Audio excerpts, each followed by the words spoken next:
qu'on vous propose en fait à ce stade-ci là, de la journée, c'est en fait de passer du global au local en fait. Donc, on va vraiment discuter, on vous propose en fait une discussion avec des personnes qui travaillent en paraidance au Québec. Et j'inviterai en fait de ces personnes à venir à l'avant pour nous parler un peu de leurs impressions de la journée et discuter justement là, de la pratique, des opportunités, des défis.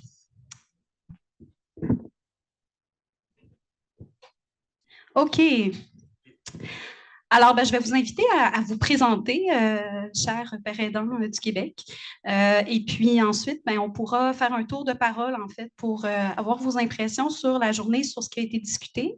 Et puis, peut-être parler un peu des opportunités, des défis que vous voyez dans la pratique au Québec. Donc, on va commencer avec... Bonjour tout le monde. Mon nom, c'est Chad Chouinard. Je travaille pour la Société québécoise de la schizophrénie et des psychoses apparentées. Excuse me, my English is not very good, though I was to speak French. C'est possible de parler français. OK, c'est bon. Oui, oui, oui. Bon, mais je travaille pour la Société québécoise de la schizophrénie et des psychoses apparentées. Et puis, nous, on est 5 pères aidants, la Société québécoise de la schizophrénie. Et puis, on a une entente de service ici avec avec l'Institut universitaire en santé mentale de Montréal pour aller sur les unités, pour aller visiter les usagers, aller leur donner du support, aller leur donner de l'espoir, tout ça, faire des ateliers causeries, faire des visites d'accompagnement, toutes sortes d'accompagnements qu'on peut faire.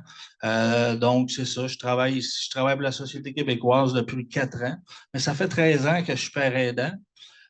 J'ai travaillé dans le public, j'ai travaillé dans une équipe SIM. Une équipe SIM, c'est pas facile. Et aussi, tantôt, je reviendrai avec ça, mais la difficulté qu'on a au niveau de l'intégration des pères aidants, c'est toujours tantôt, Louis-Philippe en a parlé un peu, c'est la difficulté d'intégration aussi des pères aidants dans les équipes. Comme par exemple, c'est pour un organisme communautaire, il y a pas de. On peut en engager comme on veut, mais pour un institut public de santé publique, mais il y a toute une façon de procéder, tout ça, des protocoles, tout ça. Fait que on n'est pas avancé à ce niveau-là. Donc, il faut travailler dans ce sens-là, parce que moi, les 3 fois que j'ai travaillé comme père aidant, j'étais toujours en prêt de service. Donc, même si quand je travaillais dans le public, j'étais dans un prêt de service. C'était le Mûrier, l'organisme Le Mûrier qui était donc, c'est un peu un problème qu'il faudrait éventuellement arriver à résoudre, là, de laisser la chance puis de donner des postes dans le domaine public. Là.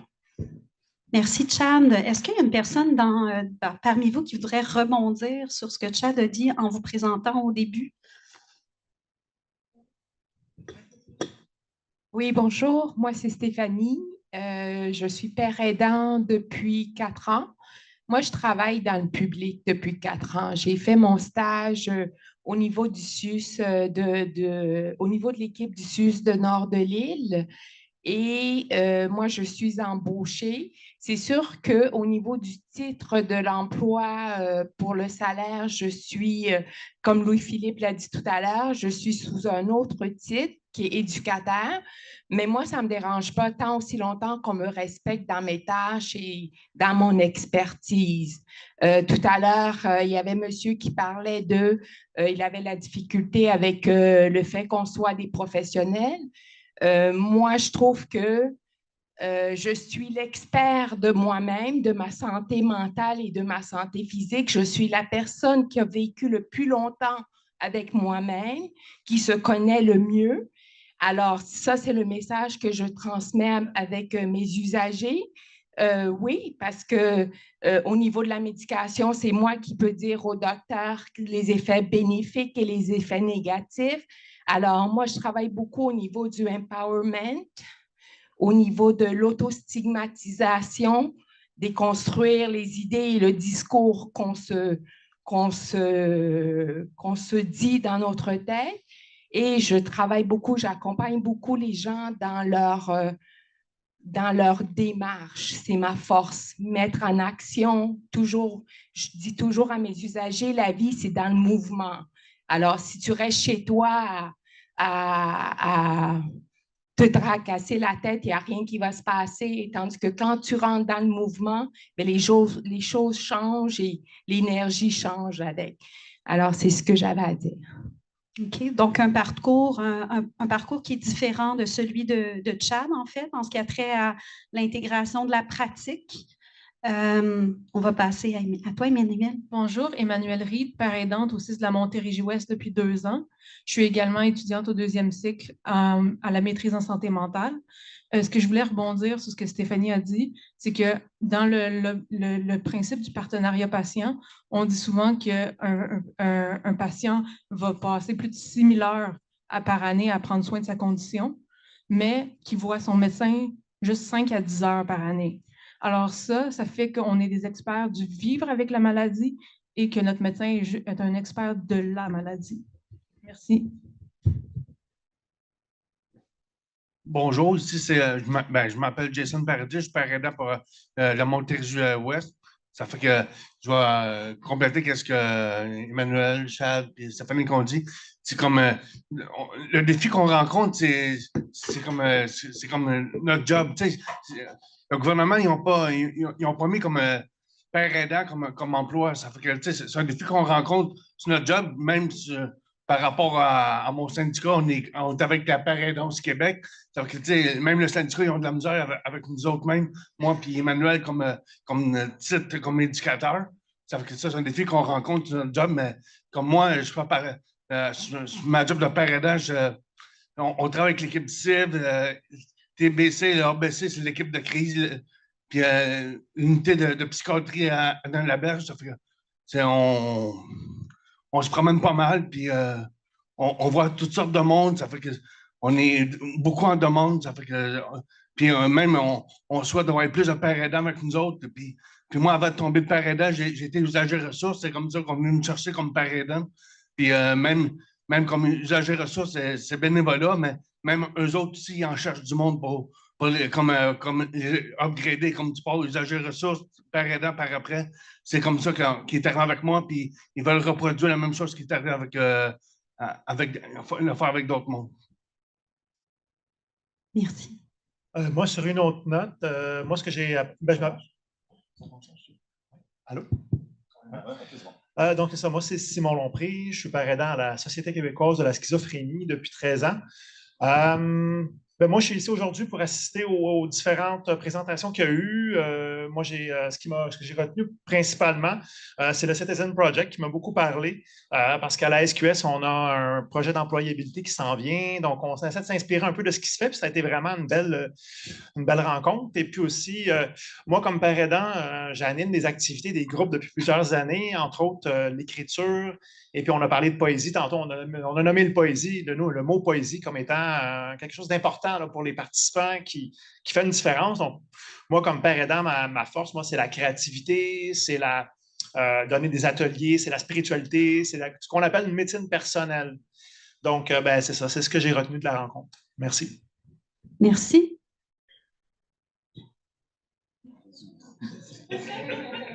Chicanez-vous pas, là. Okay, bonjour, moi c'est Joseph-Antoine. Je travaille à la Société québécoise de schizophrénie depuis 1 an et 4 mois. Est-ce que vous pourriez me répéter la question, si possible? En fait, c'est de vous présenter, puis ensuite donner un peu vos impressions de la journée. Est-ce qu'il y a des défis aussi, des opportunités que vous voyez par rapport à ce qui a été présenté? OK. Moi, j'ai appris beaucoup en venant ici. Ça m'a ouvert l'esprit en sachant que partout dans le monde, il y a des peer helpers. Ça m'a vraiment fait chaud au cœur de voir qu'on est une grande communauté, qu'on est ici tout ensemble pour se réunir et pour justement partager de nos bonnes expériences, de notre savoir. Puis moi, la SQS, comme je l'ai dit, ça fait 1 an et 4 mois que je suis là. Puis on est 5 pères aidants. On a toutes nos forces et nos faiblesses, mais on travaille ensemble. Il y en a qui font des ateliers d'écriture, des autres des ateliers de cuisine. Moi, je fais un atelier de tai chi. Fait que nos tâches sont très variées. On va autant sur les unités qu'on fait des conférences ou par contre la sensibilisation dans des écoles. Donc, Voilà, ça c'était pour ma présentation. Merci. Je me représente Louis-Philippe Gingras. Je suis parent aidant ici à l'Institut de santé mentale. I feel like practicing my English. What I find beautiful when I meet the peer support workers from all across the world and just even here in Quebec is that we have all the same goals and we agree on the same frame of values, but that in practice we're very different in what we do, and I think that's a richness that we should not lose. That we have to enrich, and we have to find other ways to do peer support workers. So for myself, what I do and what I kind of specialize into, because I worked for 3 years on an ACT team, a SIM team. I love to work with people's life project. For myself, my own recovery was through music. A couple, maybe 10, 12 years ago, and my whole team, I was lucky to have a medical team that aligned on my musical project. My first album was recorded while I was still highly psychotic. It's a pleasure for me to find and explore the projects of lives of people that I work with, and I love to work on a long-term basis with those people, and trying to help them to become more autonomous in the attainment of that project, whatever it is. It could be a work, but it could also go to a Mandela activity. So that's what I do. I try to be an accompanier, un accompagnant. Voilà. A mentor.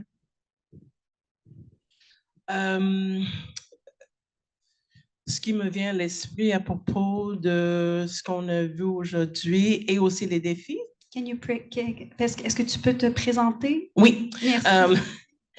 Grace Davis, je travaille à la clinique externe de psychiatrie de l'hôpital général juif. Étant donné que je suis, je pense, la seule anglophone ici, je vais continuer en anglais. So my name is Grace Davis, and I work at the external psychiatric clinic for the Jewish General Hospital here in Montreal. I think I wanted to answer the question in 2 ways. One, how it affects me personally, what has happened today, and also how I use it in my practice. So what has really impressed me today was not only the content and the diversity of the presentations, because they really were from all over the world, but that so many people were willing to share their own actual personal stories, because in peer support, it's very important to have that level of vulnerability. So I really like the fact that we're in a very professional environment and people still felt comfortable to do that. That was really wonderful. I also heard something about being sensitive to becoming like a clinician to be accepted as with the rest of your clinical team. And it really kind of stuck with me, because it could probably happen without you even realizing it, because you're so different from everybody else in your team. With regards to my clients, I think for me, the biggest part of my peer support is making sure that I diminish the level of distress, acknowledge their distress, normalize it to a certain extent, and that they have somebody that they can just talk to. I have so many people who come to see me that haven't seen a professional for I don't know how long. So just to speak out loud to another person is already very impactful for them. And the fact that not only am I a former user, but I continue to be a user of those services. And I guess the last thing I wanted to say is I really hope that we take a lot of what we've learned here today into our practices, because it's all well and good for us to sort of like theorize about it, but we are all human beings, and so are the people that we're dealing with. So I really hope that we take that with us. Thank you. Do we still have time? I know we only have 12 more minutes, but I have some comments online. Okay. Dr. Bellamy said, last to stay here.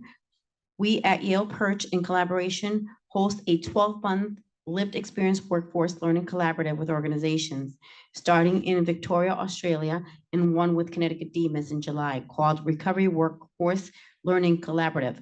For more information, you can email her, Chyrell, CHYRELL, Bellamy, BELLAMY, @yale.edu. The next comment we have is from Libby Hardigan. It's inspiring to see so many people bringing peer support to communities all over the world, developing trainings, raising awareness, advocating for systems transformation. Doing peer work and training here in California, I have never heard of these ventures. Though different, we have much in common. And last comment is from Jane Watson. She's asking, does anyone have any comments on how we can get these concepts of stigma, recovery, and citizenship into faculties of education, social work, OT, and physiotherapy, as well as the ones mentioned already, such as nursing and medical facilities? Can the support worker trainings organizations facilitate, for example,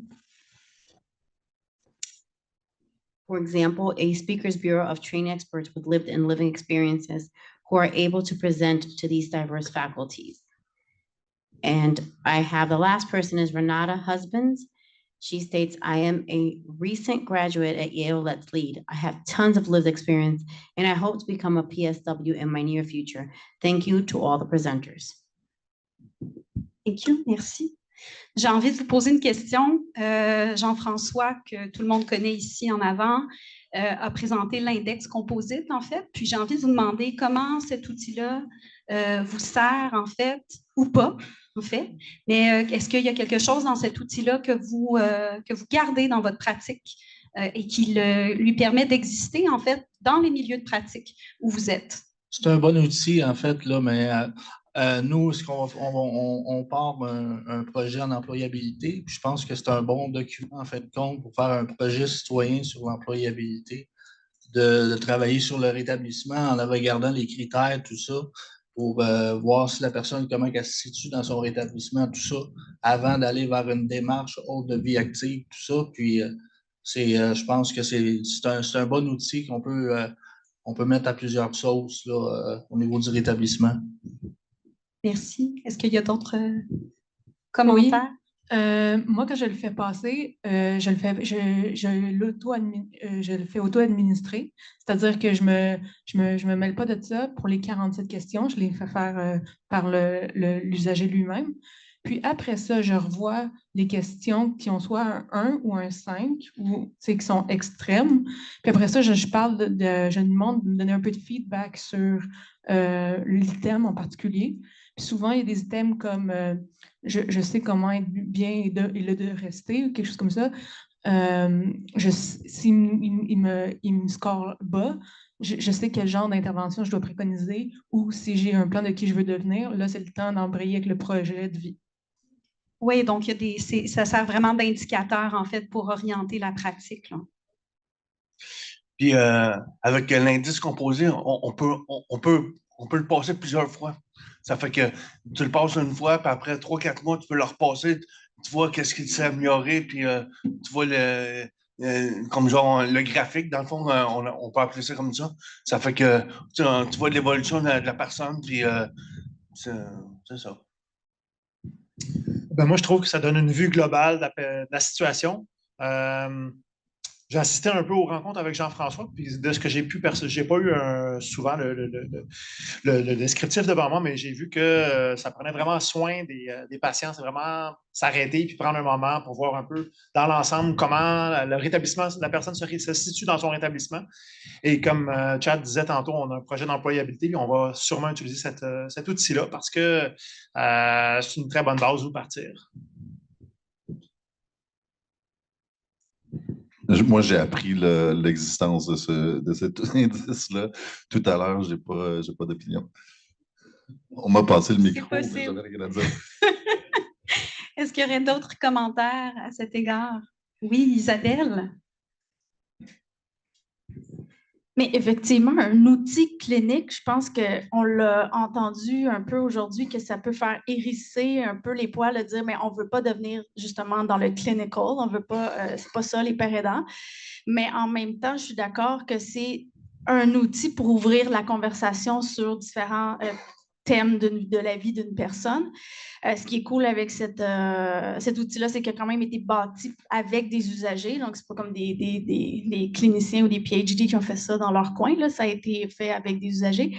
Mais pour aussi souligner ce que Grace a dit, moi, j'ai toujours considéré que la paire-aidance, c'est 80% d'écoute. Donc, dans ça, on est juste dans l'écoute. Mais dans le 20% où on va justement aller explorer les projets de vie, aller accompagner tout ça, bien, il nous faut quelque chose des fois pour orienter la conversation. Puis c'est un outil intéressant du fait qu'il a été aussi bâti par des personnes concernées. Fait que moi, je trouve ça intéressant. Puis ça fait qu'un jour, peut-être, notre pratique, parce qu'on parle beaucoup de professionnalisation, mais quand on dit ça, c'est d'avoir une pratique qui se ressemble un peu d'un père aidant à l'autre, malgré qu'on a, comme Louis-Philippe l'a dit, une grande diversité, puis on n'est pas tous pareils, mais si au moins on a comme un outil commun, ça pourrait aider dans notre professionnalisation de la pratique. Oui, voilà. Merci Isabelle. Oui, ben ça donne un cadre en fait, puis une légitimité, là, ce genre d'outil-là. Merci à tout le monde pour votre propos. C'était super pertinent. J'ai envie de vous demander à tout le monde ici un mot de la fin. Avec quel mot vous repartez? Qu'est-ce qui est votre inspiration là, pour la suite de votre pratique? Moi, je veux juste dire que de voir, ça m'émeut beaucoup parce que de voir les pères aidants, pour moi, le mot, c'est communauté. Parce que maintenant, les pères aidants, c'est ma communauté. Puis, de vous voir ici, c'est vraiment touchant. C'est ça qui a contribué beaucoup à mon rétablissement. Donc, le mot, c'est communauté pour moi.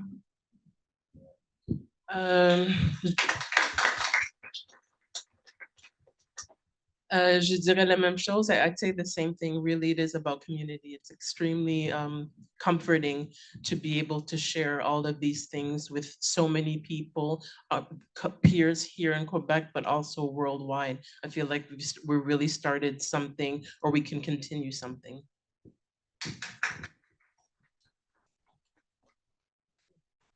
Moi, il y a quelqu'un qui a parlé de droit. J'aime beaucoup. J'ai été longtemps suivie en santé mentale sans connaître mes droits. Alors, il y a beaucoup de personnes qui ont parlé de droits et je trouve ça important de transmettre cette information-là, nos connaissances, nos droits d'accepter la médication ou pas et tout ça. Alors, je pars avec droit. Et surtout, always show up. You always show up. Je pense que c'était Madame Ward. Always show up. Alors, j'ai beaucoup aimé cette phrase. Moi, ce que j'ai beaucoup aimé, c'est un peu ça, c'est de voir à travers le monde comment il y a de projets citoyens, comment il y a de déploiement de différentes façons, puis en même temps semblables. C'est dans la même voie, c'est pour se rétablir, pour avoir une vie satisfaisante et bien dans son quotidien, puis d'avoir un travail. C'est le fun, nous, pour les pères aidants, ça nous permet d'avoir un travail, en fin de compte, qui est reconnu. Donc, au Québec, de plus en plus. Je trouve ça c'est intéressant de voir que on peut maintenant, parce que aussi, ce que je vais terminer en disant que tout simplement, c'est moi, la façon que j'ai bâti mon rétablissement, puis je pense que c'est comme ça. J'ai commencé par le comité des usagers, puis c'est l'implication. Ce que je peux dire aujourd'hui, c'est l'implication. Tout le monde qui est impliqué ici fait changer les choses. Quand on n'est pas impliqué, on ne change pas grand-chose, mais c'est l'implication. Je pense à travers toutes les personnes qui ont fait des présentations sont impliquées dans leur milieu, puis ils font en sorte de changer les choses. Donc, communauté, droit, implication. Oui, moi, ce serait de déjouer l'autostigmatisation. Parce que quand j'ai eu mon diagnostic de schizophrénie, initialement, j'ai essayé de marchander pour en avoir un de maladie bipolaire. Parce que pour moi, c'était moins grave. J'allais être moins au crochet de l'État puis de ma famille. Puis c'est ça, j'ai rencontré une dame sur l'unité qui avait le même diagnostic que moi, était physiothérapeute. Elle avait 2 chats, un condo, un auto de l'année. C'est grâce à elle que je me suis dit, ben c'est pas la fin, là.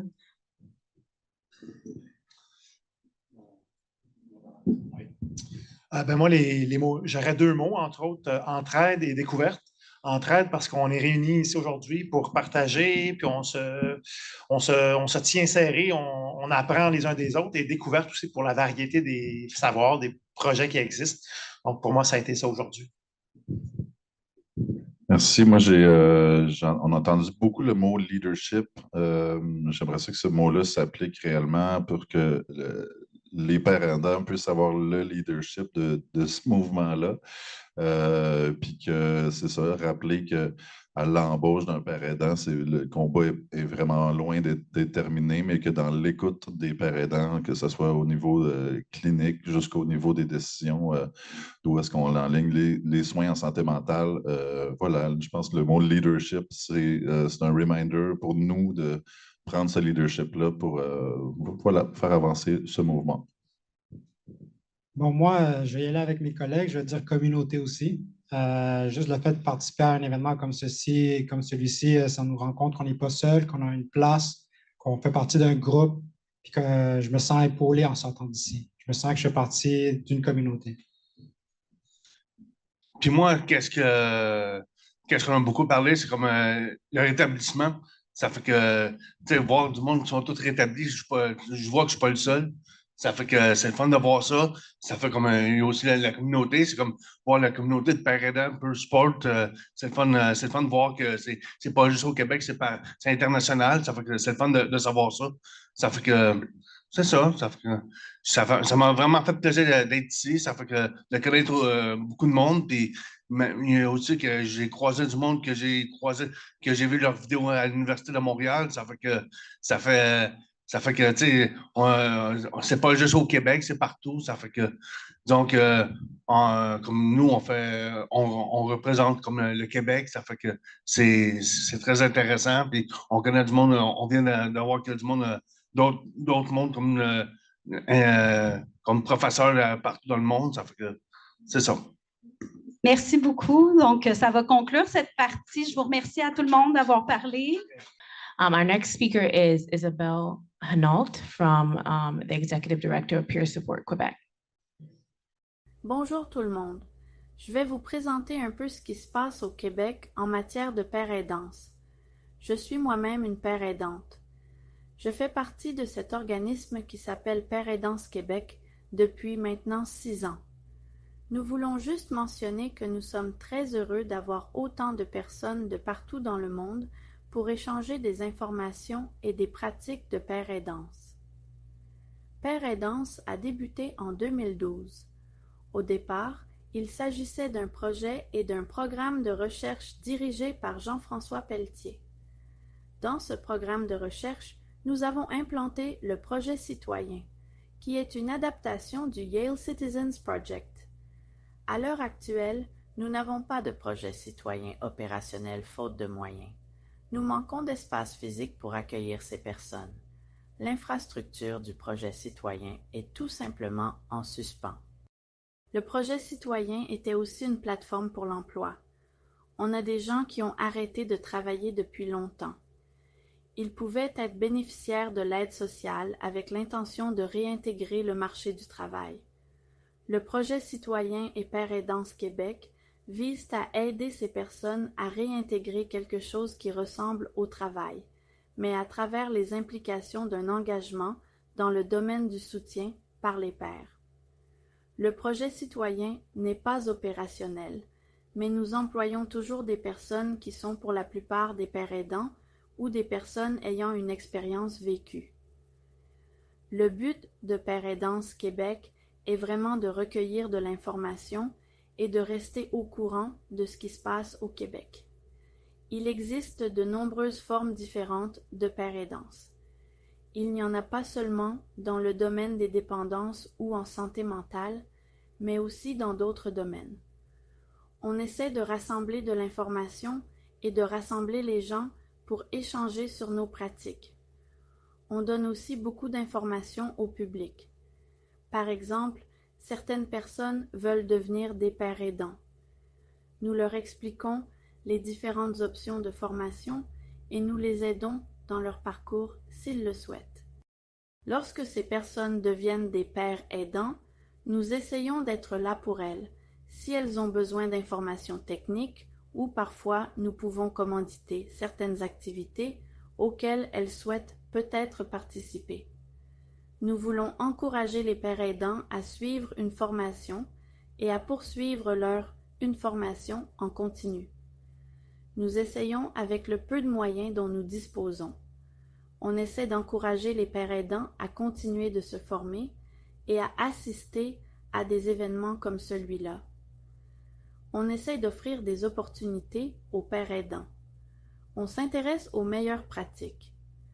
C'est un peu la raison pour laquelle nous sommes tous ici à l'Institut universitaire en santé mentale de Montréal afin d'échanger sur les meilleures pratiques en matière de père aidance.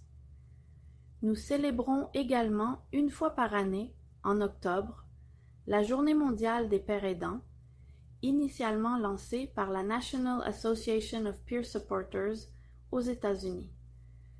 De nombreuses associations de pères aidants célèbrent cette journée. C'est juste le temps d'être content de notre parcours et du fait qu'on est là où on est, qu'on est des pères aidants. Il y a 2 ans, il y avait aussi des Belges présents en personne, mais cette année, c'était surtout des gens de la région de Montréal parce qu'on est situé à Montréal. Le Québec est la plus grande province canadienne. Malheureusement, tous les pères aidants n'ont pas pu venir à Montréal, mais on a réuni pas mal de monde. En ce qui concerne l'histoire de la père aidance au Québec, bien sûr, il existe un soutien informel par les pères depuis toujours, mais il s'agit plutôt de groupes datant principalement des années 70 et 80 dans différents domaines. Il peut s'agir de personnes atteintes du sida, de personnes atteintes d'un cancer ou de toute autre expérience particulière qui se rassemblent pour s'entraider. Puis finalement, ces groupes ont commencé à se formaliser. Ici au Québec, en 2009, des personnes ayant de l'expérience vécue sont allés aux États-Unis, en Géorgie plus précisément. Ils ont importé le modèle de formation de la Géorgie. L'Association québécoise de réadaptation psychosociale a traduit cette formation en français. Cette formation s'est accompagnée de l'intégration des pères aidants dans le système de santé publique. Et il y a aussi la formation à la père aidance de l'Université de Montréal. Il y a toujours eu aussi des pères aidants dans les organismes communautaires, bien sûr, mais dans le système public de santé mentale, ça existe depuis 2005 avec le Plan d'action québécois en santé mentale. Tout d'abord, c'était au sein des équipes de suivi intensif dans le milieu, lequel concerne principalement les troubles de santé mentale graves. Nous avons constaté que la père aidance est maintenant beaucoup plus large. Il pourrait s'agir d'un trouble de santé mentale plus courant, comme la dépression et l'anxiété. J'utilise les mots utilisés par le système de santé. Je suis désolée de la façon dont je l'exprime avec des termes diagnostiques. Ce n'est pas celle que nous souhaiterions. Quoi qu'il en soit, ce que je veux dire, c'est que maintenant c'est presque destiné au grand public. Ce n'est pas seulement pour les personnes, disons, atteintes de schizophrénie ou qui sont considérées comme psychotiques, un terme que nous n'utilisons pas mais que le système conventionnel utilise. Il existe maintenant des pères aidants en santé mentale et en toxicomanie et dans bien d'autres domaines du système de santé publique et des organismes communautaires. Le fait est que c'est différent partout, mais on essaie de rassembler les gens pour parler de tout cela. Juste pour vous le montrer visuellement, bien sûr, la père aidance est importante en santé mentale et en psychiatrie pour les problèmes courants ou graves et chez les jeunes. Il y a aussi les dépendances. La père aidance est très inspirée par les fraternités comme celles des alcooliques anonymes. Comme dans le cas de l'autisme, du cancer, du travail du sexe, du VIH ou de l'itinérance, la père aidance se développe. Ce que je constate aussi ces jours-ci, c'est qu'on parle beaucoup de père aidance en psychiatrie légale, ce qu'à ma connaissance, nous n'avons pas encore vraiment ici. Je sais que ça se développe en Ontario. D'ailleurs, le Citizens Project du Connecticut, que nous avons implanté ici en projet citoyen, a été initié pour aider des gens ayant aussi des antécédents judiciaires qui aggravent leur situation de marginalité.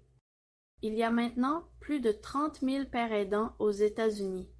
Au Québec, nous sommes environ 300 pères aidants pour près de 9 millions d'habitants.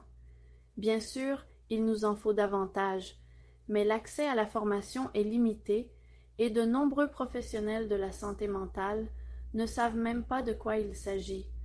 Personnellement, j'ai été dans le système psychiatrique pendant des années et je n'ai jamais entendu parler de père aidance. C'est mon psychiatre qui m'en a parlé. Après presque 12 ans de suivi dans un système psychiatrique public, je n'ai jamais entendu parler de père aidance. Ça doit être pareil maintenant pour plein d'autres patients. Il faut que les gens en parlent. On a besoin que les cliniciens soient au courant.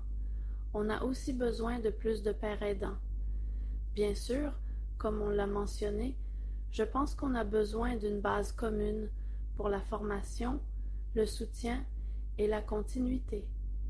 Il y a un certain manque d'approche commune, mais je pense que le fait que nous soyons ici aujourd'hui est une belle façon de s'attaquer à cet enjeu. Nous sommes vraiment heureux de travailler avec d'autres pays, le reste du Canada, les États-Unis et le reste du monde, simplement pour ne pas faire des choses séparées par nous-mêmes, mais pour avoir une approche globale de la père aidance. J'espère avoir présenté rapidement un aperçu de la père aidance au Québec.